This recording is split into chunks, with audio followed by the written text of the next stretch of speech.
Waa'ee Oromoo Oromiyaan sinittima moggaasa maqaa Oromiyaa irraa yookaan Liwuskraafti namni jedhamuun bara 1837 haga 1855 ba'a Afrikaa naanna'ee maqaa moggaase kaartaas qopheesseera.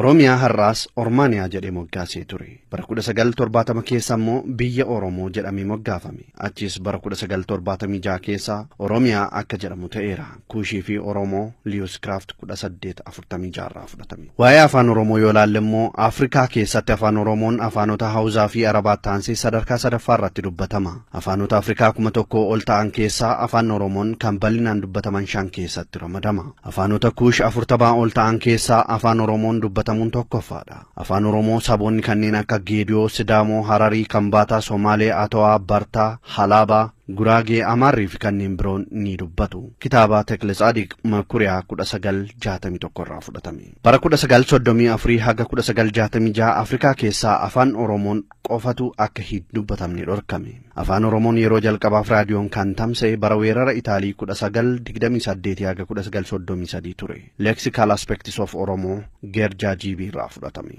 Teessuma lafa Oromiyaa yoo ilaalle immoo bal'ina lafa Oromoo Kaaremeetiri Squeerii 1600 ol ta'a. Tekle Tsaadiq Makuriyaa 1961 irraa fudhate. Biyyoota Afrikaa 56 keessaa bal'ina lafaatiin kan Oromiyaa caalu 17 qofa.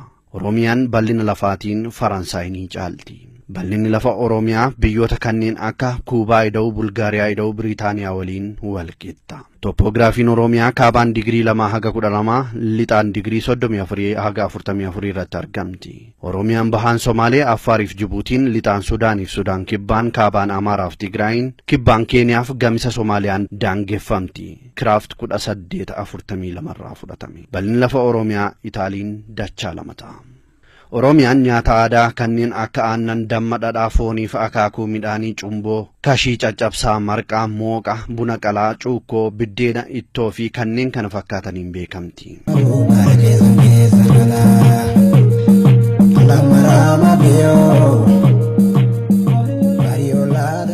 Qabeenya Oromiyaa yoo ilaalle immoo bineensota, haroowwan, lageen, warqii, meetii, bosona, holqoowwan, albuudota adda addaa fi kan kana fakkaatan Oromiyaan badhaateetti. Oromiyaa keessatti malli qonnaa 2dha irra caalaatti kan itti fayyadaman.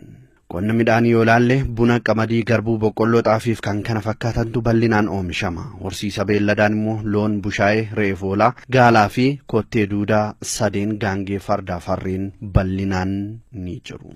Haalli qilleensa Oromiyaa badda dareef gammoojjiidha. Baay'ina uummataa miiliyoona 40 olis ni qabdi Oromiyaan. Madda dhala namaan yoo ilaalame Kushatik jalatti ramadama. Horteen Oromoo jalqabaa Horoof Hawwanii jedhamuun beekamu. Mootiin Kuushota durii yeroo jalqabaaf hoogganan Amaarraanaa, Asiisii yookaan Ateetee fi Oosiriis jedhamu. Liwuskraafti 1846. Oromiyaan hawwata turistiin badhaatuudha. Holqa Soofumar, Dirree Sheek Huseen, Madda Walaabuu, Paarkii Diinshoo, Paarkii Hawaash, Fincaa Asoor, Malkaa Qunxurree, Siidaa Aanolee, Siidaa Calangoo, Masaraa Kumsaa Morodaa, Masaraa Jimmaa Abbaa Jifaar, haroowwan Sulula Qiinxaamaa, Dambal, Shaalaaf Abijaataa, Langaanoof haroowwan naannoo Bishooftuu fi kan kana fakkaatan keessatti argamti.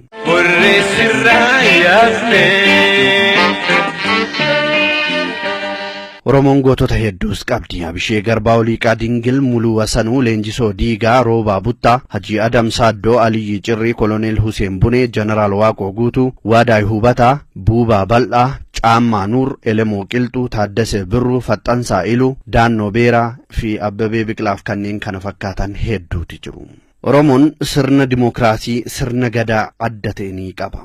Dhahaa Oromoo yoo ilaalle immoo addunyaan kalaandara guutuu fi hirruu qabdi. Oromoon ammoo kalaandara lakkoofsa urjiif baatii qaraarratti hundaa'e qaba. Akka dhahaa Oromootti waggaan ji'oota 12, ji'i guyyoota 28 fi baatii waqtii 4 ganna birraa bonaa fi arfaasaa jedhee qooddata. Lakkoofsi dhahaa Oromoos aduun lakkoofsa yeroo, urjiin lakkoofsa guyyaa fi ayyaanota carraa, addeessi lakkoofsa ji'aa, tibbanaa fi baraa ni ibsa. Sirni gaa'elaa Oromoon dhaloota sarara abbaa torbaan booda malee hin fuudhu.